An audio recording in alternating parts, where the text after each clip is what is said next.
Itu saksi saya campur gula lagi saya minum. Satu hari satu botol saya mesti minum. Saya minum Red Bull, saya campur gula. Nama penuh saya Kuhan Analaki Mulyandi. Umur 50. Personal driver. Sakit kencing manis. Gas ada minum manis. Ayo manis banyak kuat saya minum. Dulu saya boleh habis dalam satu bulan 5 ke 6 kilo minyak gula. Saya dulu suka minum sasi. Satu hari satu botol saya mesti minumnya. Itu sasi saya campur gula lagi saya minum. Saya minum Red Bull. Saya campur gula lagi, saya minum. Sasi, setiap hari saya minum.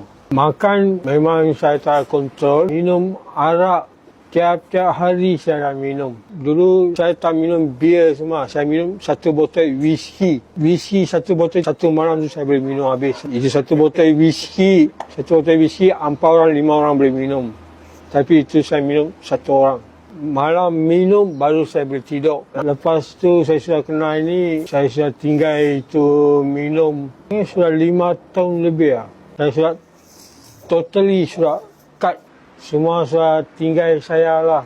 Saya sudah macam ni, dia orang pun tak sanggup mau susahkan dia punya diri lah. Anak ada, isteri ada, mak ada, adik ada.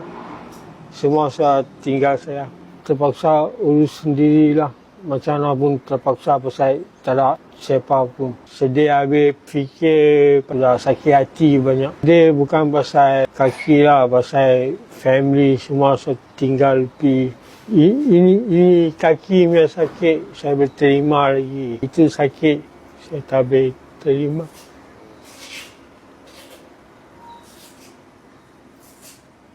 Lega sikit lah pasal ada improve. Saya punya jalan hati rasa lega sikit lah. Terima kasih Pru BSN Prihatin.